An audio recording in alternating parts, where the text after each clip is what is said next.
and a little bit discussion about the thief story. Okay. So we are starting on with fire and ice first of all.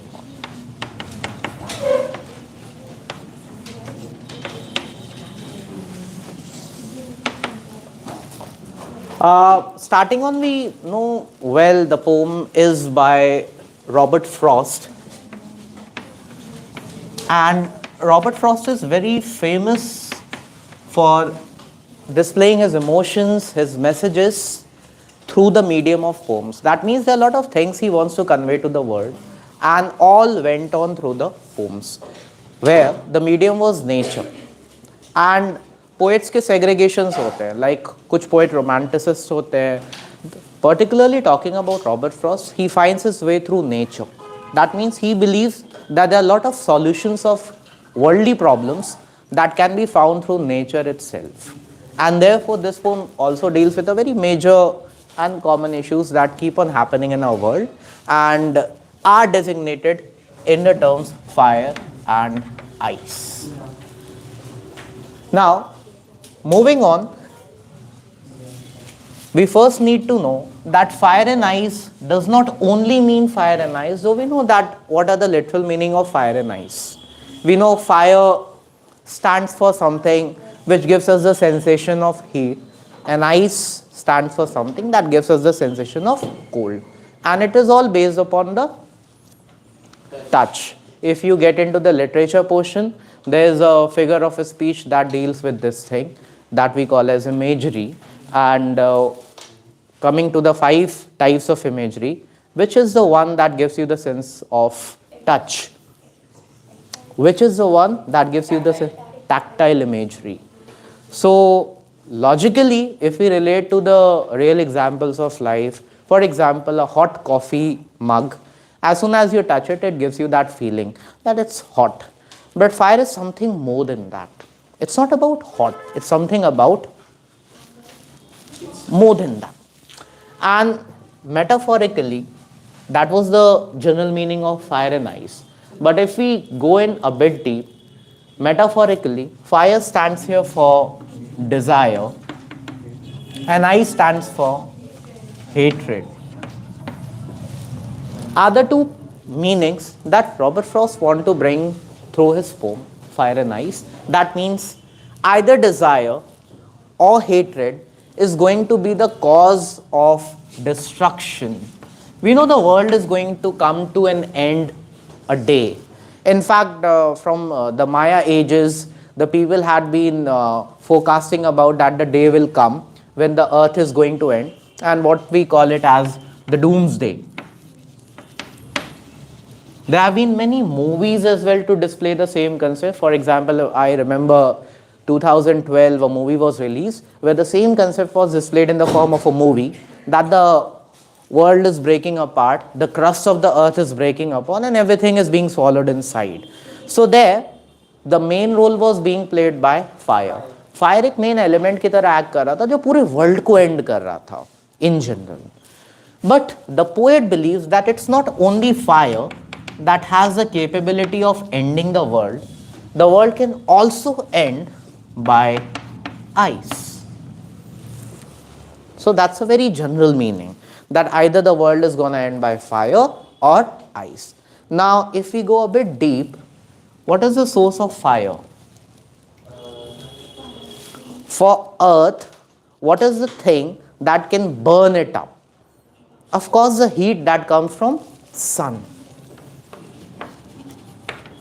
So philosophy that a time will come that the earth will either come very closer to the sun in the orbit, or the energy of sun is going to increase, which is going to burn up the planet.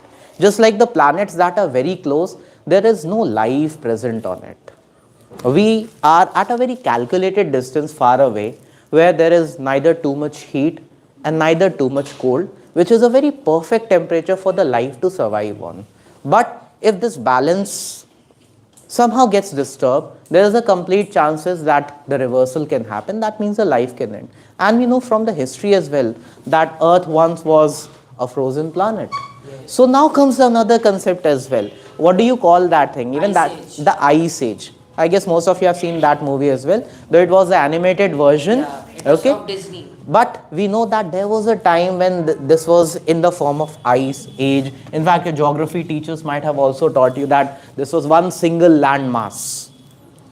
What we used to call it, the single big landmass. No, not tectonic plate. That is the science behind the movement of the plates on Earth. But altogether, this used to be a Gondwana land. Yes. Was the name that was given to the one single plate, and later on it was believed that it broke apart and the plates, different plates, started shifting here and there. Okay? So both have the capability of ending upon the Earth in a very general way. But let's get into the poet's philosophy, because he's not a scientist. He wants to put his idea. Can you explain the poet's philosophy? You want to? Yeah. Okay, go on. According to Yeah, go on. So according to the poet, here he means that from the line, the third line, from the what I have tasted of desire, I hold with those who favor fire. So here poet means that desire is something which would actually lead human to actually cut the own branch on which they are sitting. Exactly. For example, And desire is being related to greed. greed. Indirectly, fire as well. Exactly, because Yes. the main thing which, such as let's take example of sun, it actually keeps us alive. But again, so similarly, there are many things on earth, such as our natural resources, which keep us alive, which keep us on this planet. But the desire of the greed would actually lead to an overuse of them, and then this Earth would actually not be uninhabitable, because there would be, let's say, no coal or no fuel to produce electricity. Right. And eventually, it would be uninhabitable, and taking more things into account, such as, for example, there would be a fight for resources, which would lead to world wars, and then an atom bomb. And if you go to history, there are a lot many examples to exactly. explain. Exactly. But now second paragraph again, third line. Second line, though I know enough for hate, now hate is often referred with cold things. So here hate means that people would so much be on themselves that there would be, like, actually the world would end in a high, that there would be actually nothing left to be actually, there would be no bond between human, and therefore it would not be a planet, it would just remain as some celestial body, and therefore the world would be end. Right. Perfect.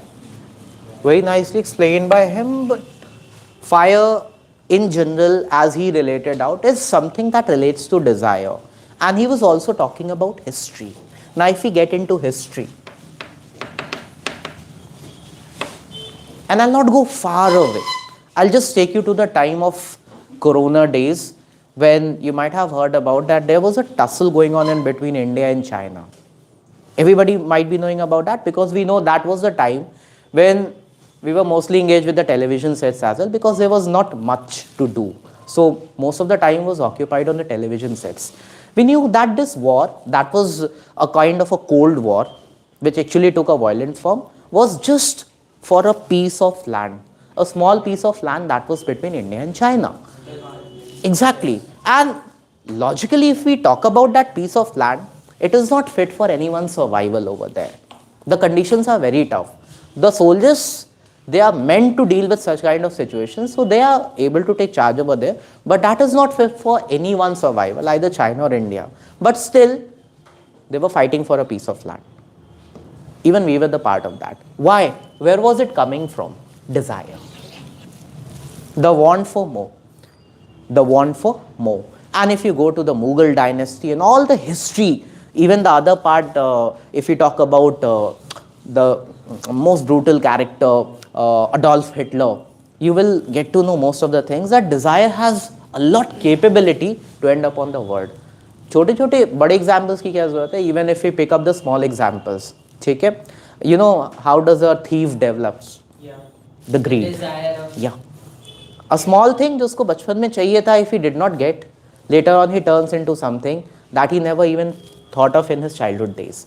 So a desire can lead to any consequences, and that's why the poet also believes that desire is more dangerous in comparison to ice.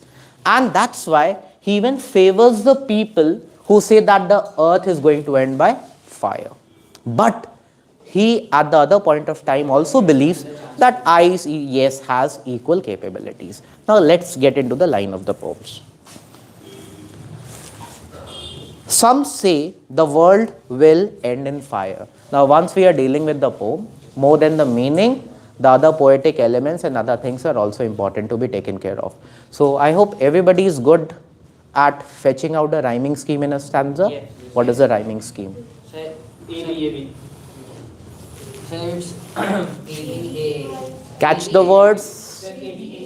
ABA in the first stanza, and Okay. then in the second stanza it is BC, BCB. Once again, AB, ABA. right? In the first stanza, Oh. and in the second stanza it is BC, BCB. BC, BCB. Perfect. And you will not find a very properly arranged stanza over there, so do not get confused. Still rely on the same signs that you use to find out the rhyming scheme, and it always works upon catching the last word in every line and matching up the tune with the other words in the consecutive lines. So that's the rhyme scheme. Now in the first line, he has used the word some say. Not to mention, it's a common meaning. Some say refers to a part of people. And whenever you take opinion, you know that the people will always split into two halves. Some will definitely say yes, while the others will say no to it. So just like that, he says that some say the world will end in fire. So this is opinion of some people. What is the figure of speech over here in this word? Some say. Right. So what kind of repetition? Repetition of consonant sound in the nearby word, and we call it alliteration. So there is an alliteration over here. Some say the world will end in fire. So this is the opinion of a part of people on earth, that they have the opinion that the earth is gonna end by fire. Now again in the second line we get the same word again. Some say in ice. Of course, and good. If you are able to pull out the figures of speech like this, it's a good reward for me. If the examiner is asking you for a specific line, that what is the figure of speech in this line, you can mention alliteration. But if it is asking the figure of speech in these two consecutive lines or in the stanza in general, you will take it as an anaphora. Because there's a very clear stress on the word some say, some say. So that is a anaphora over here. So some say the world will end in fire, and some say in ice. From what I have tasted of desire. Now he's coming back to the word desire, and he's attaching one more word to it, that is tasted. Anyone, what could be the logic of taste and desire? Okay, good. Multiple hands. Sir, I think what he's trying to say, what I've tasted of desire, that means what he knows about the people who have desire. Like what we have stated is that fire is connecting to desire, and that's Agree. So what taste equals to in one word? Very nice. Yes, good.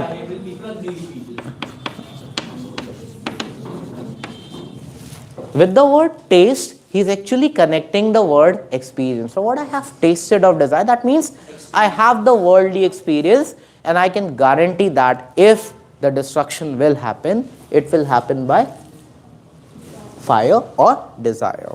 Okay. From what I have tasted of desire, I hold with those who favor fire, and holding means joining the people who have the similar opinion that the world is going to end up by fire. Okay? Beyond that, there is one more thing that is attached to this concept of fire, that fire is more quick. And it should be connected. Fire is more quick comparatively. Ice. Any examples? Your lab examples or anything where you can... It takes a second to burn a matchstick, but it takes like 5 to 3 minutes to actually freeze. Freeze something. In fact, more than that as well. You have to go to extreme low temperatures in order to freeze something in haste. You might have seen some reels where the people throw water in the air and it gets frozen, but for that there should be extreme low temperatures. Others why? Even in the refrigerator, it takes time to freeze the ice cubes. So in short, he just want to say that fire is quick, whereas the action of ice is slow. And if we very clearly relate it to a life example, the best creature would be termite, Deemak in Hindi, where we see everything is very intact right in front of the eye, but you do not know what's happening behind the curtain. And all of a sudden, one day the thing crashes right in front of you. So that's a very clear example of how the slow action are more troublesome. And class के lessons तो याद ही होंगे. I actually admire the people who have a very quick reaction. You might have been involved in some small petty fights in the classroom as well, or sometimes a negotiation or an argument. If the person replies on the very front at the same point of time, you can still take the situation as positive. But if there is a cold reaction from the other side, it takes a major shape. I guess you are understanding what I mean to tell you. So that is an action of ice, where hatred develops upon, it takes some bigger part. And we know well that we beautifully see in Star Plus serials and color serials what hatred can lead to in a major form, in a decorated manner. So that is the consequence of hatred as well. Thank you. So, for example, the hatred for ego led to the Holocaust, whereas the desire of, let's say, Pakistan to get the Tiger Hill led to this. Can be, but Hitler more needs to be related with desire, less with hatred. Hatred was a root cause of developing all these things, but later on it turned into a desire. Later on it turned into... Now we can move on to the second stanza as well. But if it had to perish twice, I think I know enough of it. It might arise as a question in your mind that why is he talking about twice? What could be the concept of twice over here? Okay, yeah. If somehow we say this word from hatred, Or we are basically talking about the residue. If something is left over, after the fire finishes of everything, and if something is left over, ice has the capability to easily take care of that. Is what is being talked about, that ice can perish twice. I think I know enough of hate to say that for destruction, ice is also great and would surface. So in the end, the poet says that, or wants to bring this idea, that ice even has sufficient power to end up the world just like ice. The only difference is that the action of fire will be quick and spontaneous, while the action of ice will be slow and steady and visible in front of the eyes as well. But it will happen. So in short, they both have the equal capabilities. That's all about fire and ice in general. Okay, so I don't think the poem has very tough concepts. If you just balance yourself on the two concepts that the poet wants to give you, you can easily talk and express about the meaning of what's fire and what's ice and how he has put it in the poem. Now we need to shift to our other chapter, which is Black aeroplane. okay, black aeroplane. That's still a question.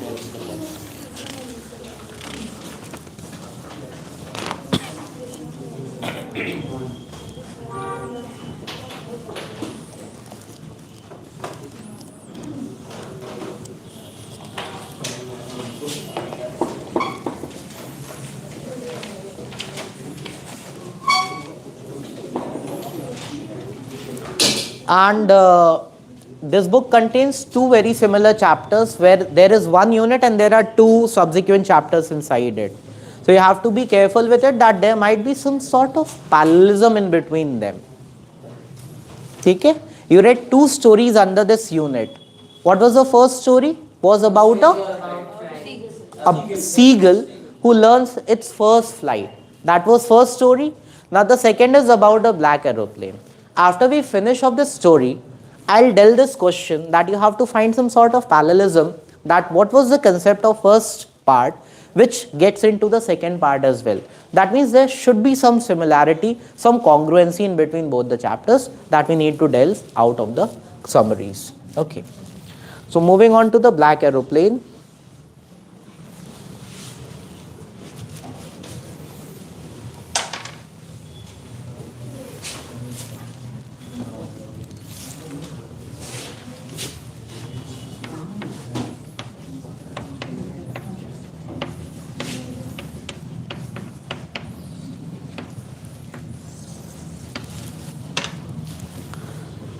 Before the word black aeroplane, the focusing word in the heading itself is black. What things comes to your mind when you use the word black? What things comes to your mind? Darkness, which is in a way negativity, darkness, negativity, devilish, all the synonyms starts attaching with each other when we talk about black. Black in our culture is also considered to be a bit ominous in way. So we love to wear black dresses, it suits, make you a bit contrasting in the society, but on top of that, black is never preferred to be a color of any ritual or an event which involves, like you might have seen in marriages as well, it's not preferred that either the bride or groom should be dressed up in black color. So now that differentiates upon culture to culture. So you cannot raise upon, I guess it was a concept that was already displayed in a movie, that where one, PK, where in one culture black color talks about the positivity, in the other culture the black talks about the negative. That's culture to culture, but in general black is always considered to be ominous. Darkness is always considered to be negative in nature. Okay. So in the chapter Black Aeroplane, definitely we are going to talk about a black aeroplane, but more than plane, it's about an enthusiastic pilot who was in a hurry to go back to his home, maybe to get that homely touch back again. He was living somewhere else, and he's a pilot himself, so he's going to pilot the plane and he wants to reach back to a specific location. So he starts his journey.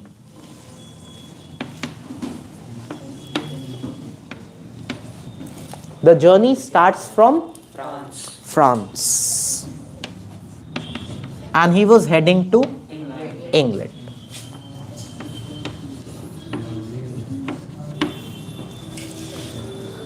So, as we know, these places are not quite far away from each other, and therefore it was a short flight, and he started it in his plane named as Dakota DS-088.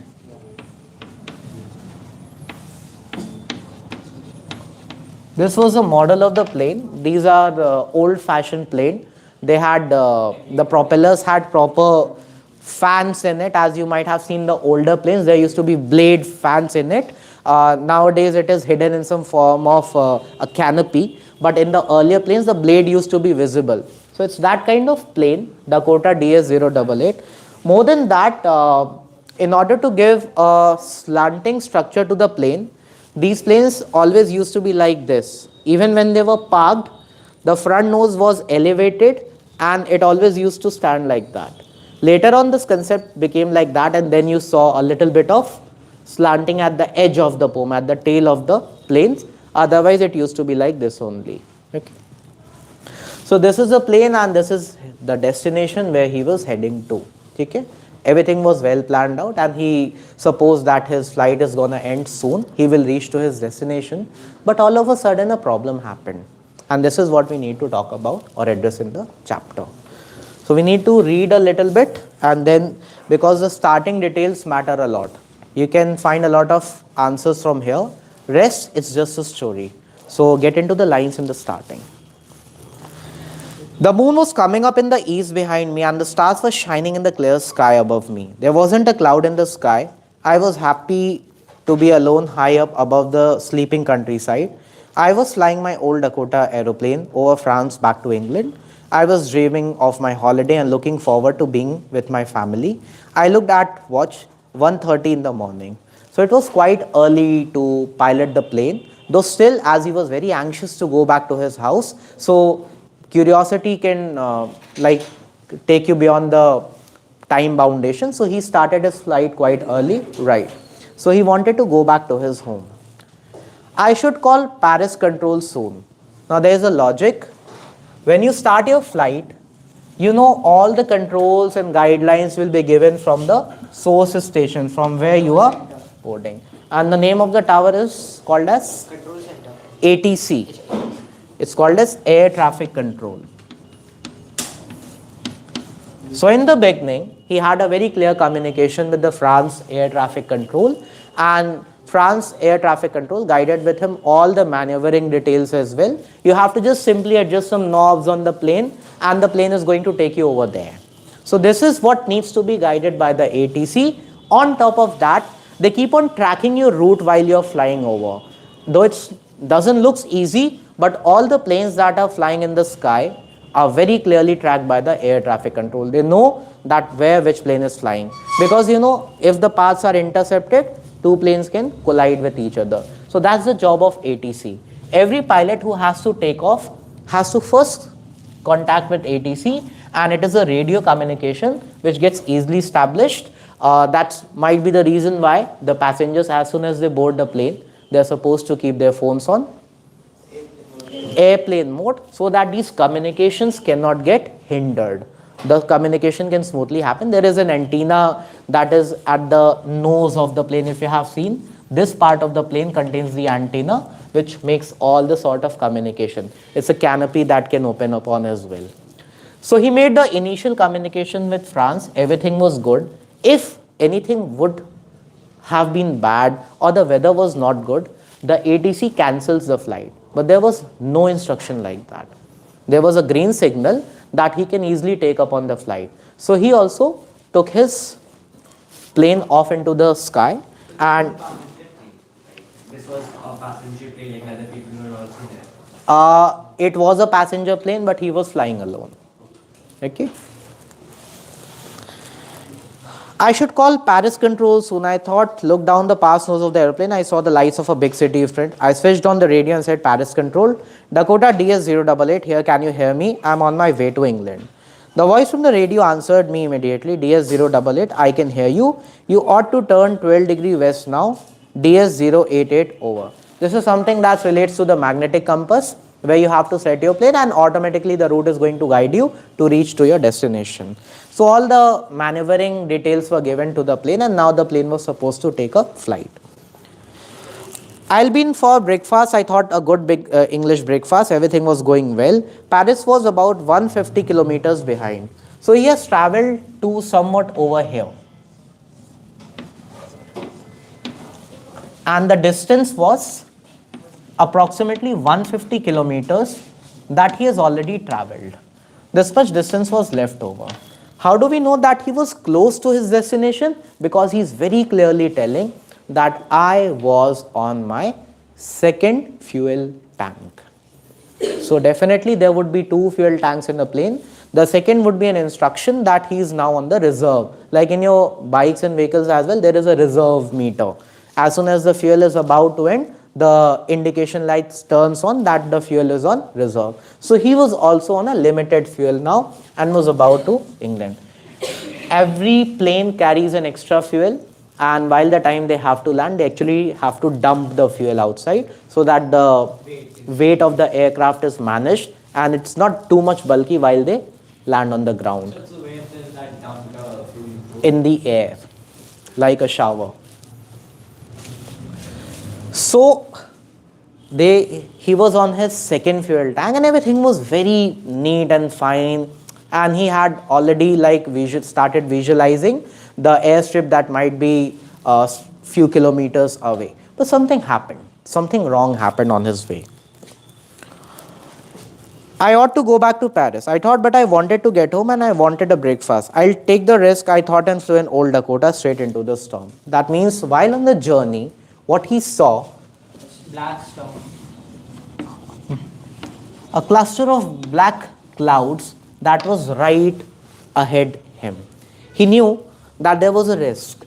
The planes of those days that we are talking about, DS088, is not as advanced plane as we travel in today's days. They are not those Boeing 747s or the modern Airbus models that are used these days. So they are very well equipped, they can counter these things. But there was something wrong with the cloud.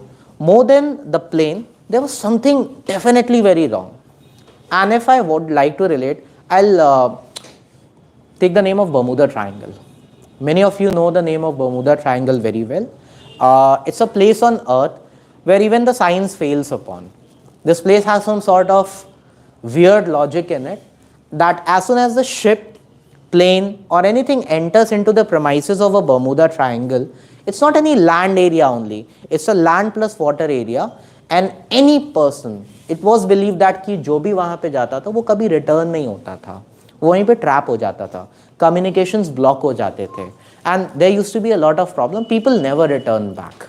ठीक है? So this is not Bermuda Triangle though, but just to enlighten that what are the things that are happening over here are somewhat weird, like a Bermuda Triangle. So it was not a okayish kind of thing, it was something weird over here. So there were black clouds. Now he had multiple options. What are the options present in front of the pilot? Yes, So if there is enough fuel, so he can overcome the mountain. why enough fuel? So because when It's not we mountain, it's cloud. Sorry, the clouds obviously. So because when we change a direction or when we overcome anything, it takes it changes velocity and it's scientific, it changes velocity, and that's why it consumes more fuels. And he has limited fuel. So if he would have Like, much more fuel, for example, if he has to go over here, he will have to elevate the plane yes, higher than clouds and then again and take it or down. otherwise he should go around of the storm and then go. But but in that case he does not have enough fuel. One question. Can he do this thing? He can elevate the plane and then again come down. Is it okay for a pilot? Why? Doesn't matter. Planes can fly high altitude. Planes are meant for that. What is problem in escalating and then coming back down? No. Anything else? If you go down, you cannot actually control to actually get up or I guess there's yeah, once you like go down, you cannot like. It's not that down. There are clouds. The only query is that can he go up the clouds and again come into the same level as he was earlier? Actually you can, but you have to first of all connect yourself with the ATC back again, because there are chances that the other plane might be flying in the other altitude, and if you are elevating your plane, yes, it can actually gobble up with the other plane as well. So you have to be a bit careful about it. The problem over here was that that was the first thing. The second thing is that he cannot even return back. Why he cannot return back? So because he wants the English breakfast. No, don't So write it is like written, that. sir. It is written, but do not write in your papers that he was crazy for his English breakfast. That's why he was willing to take the risk. Do not write like that. It is mentioned, but you cannot write it up. Even that would be better, that he wanted to meet his family. Breakfast is just like a signature language over there. Symbolical language. You cannot, like, he was not that hungry character that for the breakfast he will take the risk of getting into the black clouds. He was on his second fuel tank and he cannot like take a very calculated fuel again back. Okay? It's not the road that tel khatam ho gaya and then you are taking it like that. In the air, if the fuel ends upon, it is going to end up your life as well. So it's completely unpractical to be on a very calculated fuel. So therefore he could not return back as well. Now, as he was an experienced pilot, he thought of why not to take the risk. What is the problem in taking the risk? And therefore, he took that dare that it's fine, I have the trust on my piloting skills, I will take the risk of getting into the black clouds. And trust me, there was nothing wrong of getting into the black clouds. Thousands of pilots might have got into the black clouds. There is no harm in that. No instructors even guide you that you cannot drive your plane into the black clouds. But it was not only black cloud. There was something wrong. Because as soon as he entered into the black clouds, what happened is the instrument failed to respond. Even the radio by which he could connect to the ATC also got hit. There are many instruments on the plane For example, an altimeter, And so like in the chapter it is giving us the compass a magnetic compass, and a radio. and a radio. Beyond that as well, there are other multiple instruments that we might not be aware about, but these are the basic ones. You cannot take a flight without this. So, altimeter, which tells the height of the plane. If you're aware about that, these meters are even equipped in the fancy watches as well, which can tell you about the height at which you are. Okay? It calculates from the sea level. Okay? Usually planes fly at around 35,000 feet above the sea level. That's a signature height for most of the domestic planes in India. So, over here, the instruments that were there on the dock of the plane, they all failed to respond back. And therefore, the pilot was kind of lost. It was just like a black room for the cloud. He was not able to find his way out. If you are in a jungle, suppose आप किसी के घर जाते हो तो आप कैसे locate करते हो? Suppose it's first time you are going to someone's house, घर को कैसे locate करते हो? Landmarks. There is this grocery shop जहाँ से एक right turn लेना है. After that, there is a lamp post, वहाँ से एक left turn लेना है. But when you go in the jungle, how are you going to make your markings?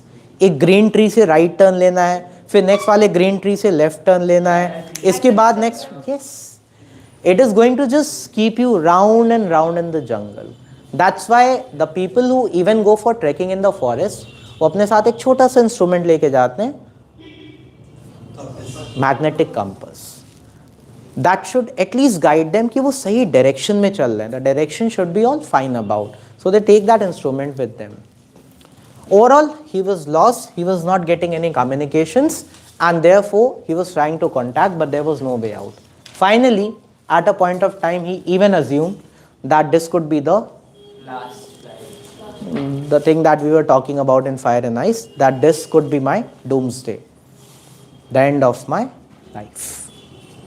But something happened over there. Something weird happened over there. Let's get into the line. And so that's the same word.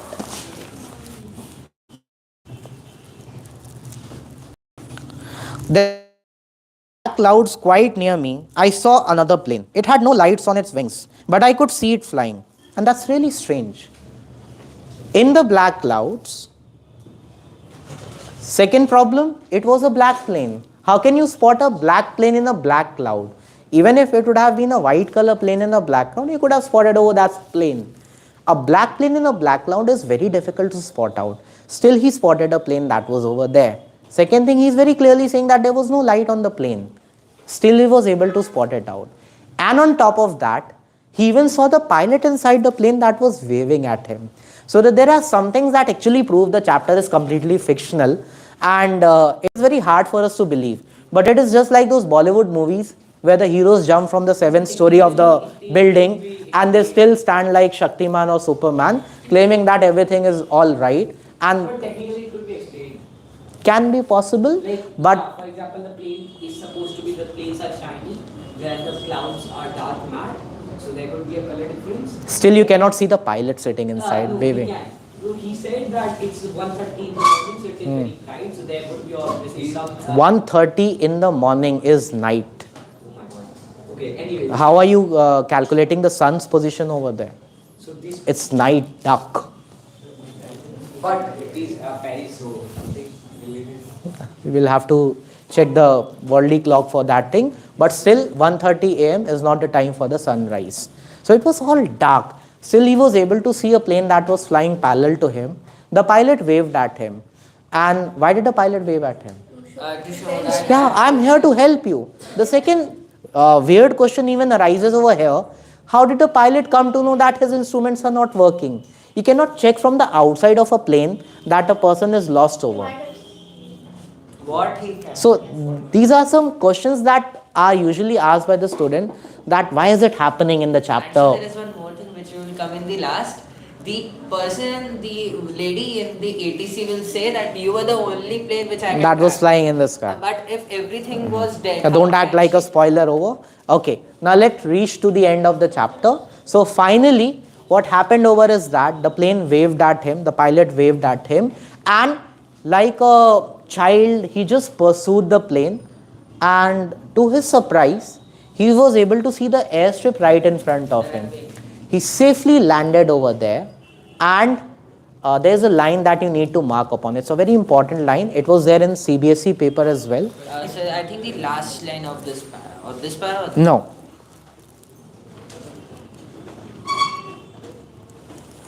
I landed and was not sorry to walk away from the old Dakota near the control tower. Please mark this line. I saw it appearing in the board papers as well, and therefore the line has a significance. This is on page number 39, third paragraph, first line. And would be happy to hear from any one of you. Sir. What could be the meaning of the line? I landed and I was not sorry to walk away from the old Dakota. And don't say I don't know. It's a very simple line. Even a general child who knows a basic English can talk about it. I landed and was not sorry to walk away from the old Dakota near the control tower. What could be the possible explanation of this line? Why is he speaking such a statement over there? Yeah. It could be that he was very excited to reach home, so like he was not No, no. So, sir, So this is a bit mild sarcasm that he is saying that he wasn't actually, he wanted to actually go out of the Dakota because what he had experienced for a moment. Why is the word sorry being used over there? Sir, can I say? I was not sorry to walk Sir. away from the old Dakota. Sir, can I Because try? technically Dakota saved his life, so he is known. Sir, Dakota did not save his life. Betrayed him at the precious time he needed that Dakota to work. Like, Good, you are able to carry the things from the classroom. Well, he was also present, but appreciate your effort, the way you brought it from the class. Suppose you are traveling to a very important place. It's a very important, the time is even important. Suppose you have your annual examination. Most of you come by scooters, I guess, to school.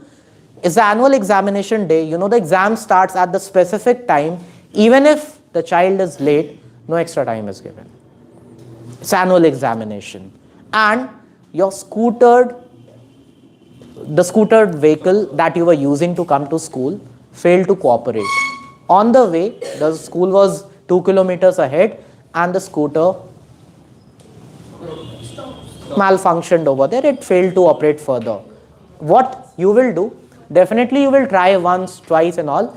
And after that, before leaving the scooter, you will definitely give it 2 or 3 kicks. Not at the place where the kicks are given, some at other place. Okay? Which will be your frustration coming out. Why? Because the vehicle failed to cooperate at the right time.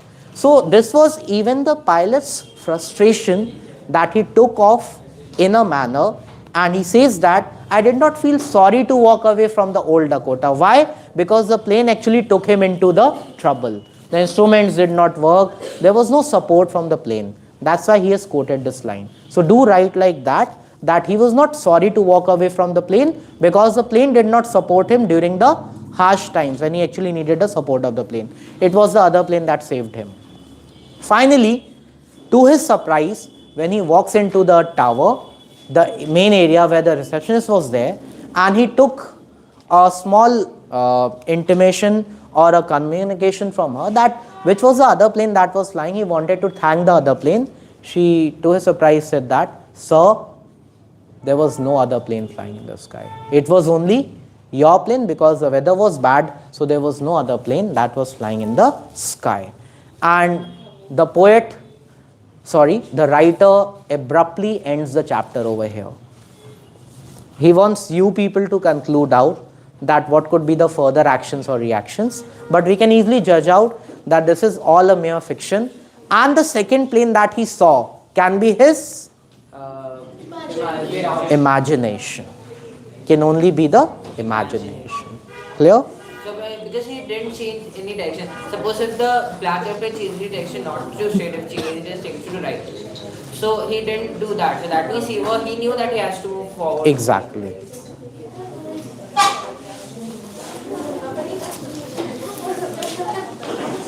And I'm not able to find good questions. This chapter, there is only one question which is, confusing me. Who helped this person? Who helped the pilot? It was his own imagination, like a person who is lost in a desert starts seeing the water right in front of him. But in the जिसको आप क्या बोलते हो? Miraj. Mirage. ठीक है? Just like that, a lost person also started finding the way out. So the only comprehension that is possible from here is that it was his own imagination. Thank you, sir. तुमने